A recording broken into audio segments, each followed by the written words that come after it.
Continuity हम continuity के बारे में पढ़ने वाले हैं और कॉन्टिन्यूटी को समझेंगे कि कॉन्टिन्यूटी की मीनिंग क्या है। वैसे तो अगर आप देखो तो ये एक ऐसा वर्ड है जो कॉन्टिन्यूस से रिजेंबल करता है ना, ये वर्ड बिल्कुल कॉन्टिन्यूस से रिजेंबल करता है। कॉन्टिन्यूस एक इंग्लिश का शब्द है, आपको पता होगा, जिसका मतलब होता है लगातार। तो कॉन्टिन्यूटी एक ऐसा कॉन्सेप्ट है मैथमेटिक्स का जिसके अंदर हम फंक्शन की नेचर के बारे में डिस्कस करते हैं कि जो फंक्शन का नेचर है ना, ग्राफिकल नेचर। कौन सा नेचर बेटा? Graphical nature. वो ग्राफिकल नेचर है कैसा, यानी जब मैं किसी फंक्शन का ग्राफ प्लॉट करूंगा तो वो ग्राफ जो है, वो जो ग्राफ है, पर्टिकुलर ग्राफ जो है वो कैसा बनेगा। वो ग्राफ आपका लगातार बनेगा। अगर लगातार बनेगा तो हम उसे कह देंगे कॉन्टिन्यूअस ग्राफ है उसका। कैसा ग्राफ है बेटा? कॉन्टिन्यूअस। कैसा ग्राफ है बेटा? कॉन्टिन्यूअस। और अगर ग्राफ आपका मान लो ब्रेक होकर बनता है तो हम उसे क्या बोल देंगे बेटा? वो डिसकॉन्टिन्यूअस है। कैसा है बेटा?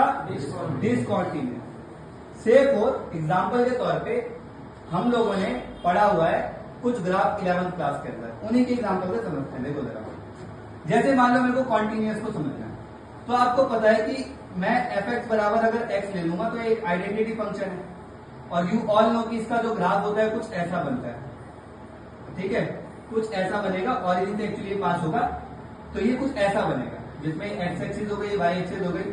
अगर आप इस ग्राफ को देखो तो आप इस ग्राफ को लगातार देख पाओगे, है ना, कॉन्टिन्यूअस देख पाओगे।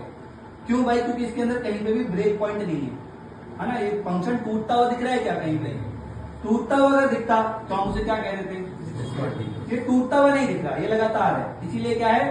कॉन्टिन्यूअस, है ना। इसी तरीके से आपका साइन एक्स भी हो सकता है। जैसे मान लो y बराबर मैं साइन एक्स ले लूंगा तो आप सबको पता है कि इसका ग्राफ भी कैसे बनता है, ठीक है, कुछ इस तरीके से लगातार बनता है ना। तो ये भी क्या है बेटा? एक तरीके का कॉन्टिन्यूअस फंक्शन।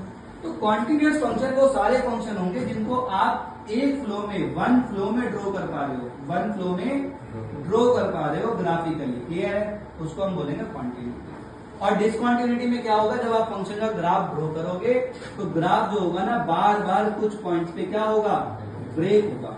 जैसे एग्जांपल के तौर पे अगर आप देखो तो सिग्नम फंक्शन fx बराबर -1, 0 और 1। You all know x less than 0 होता है, x बराबर 0 होता है, x ग्रेटर देन 0 होता है ना। और अगर आप इसका ग्राफ बनाओ तो ग्राफ कैसा बनेगा? अगर आप इसका ग्राफ देखो तो ग्राफ कुछ ऐसा बनता है। अगर आप देखो इस ग्राफ को तो ये ग्राफ टूट रहा है बार बार। एक बार आपका 0 पे टूट रहा है ना, देखो यहाँ पे 0 पे ब्रेक होता हुआ दिख रहा है। यानी इसको आप एक बार में नहीं बना सकते, आपको इसको बनाना है तो पेन को बार बार उठाना पड़ेगा। इसी को हम बोलते हैं डिसकॉन्टिन्यूटी। क्लियर है बेटा? सबको क्लियर है? कॉन्टिन्यूटी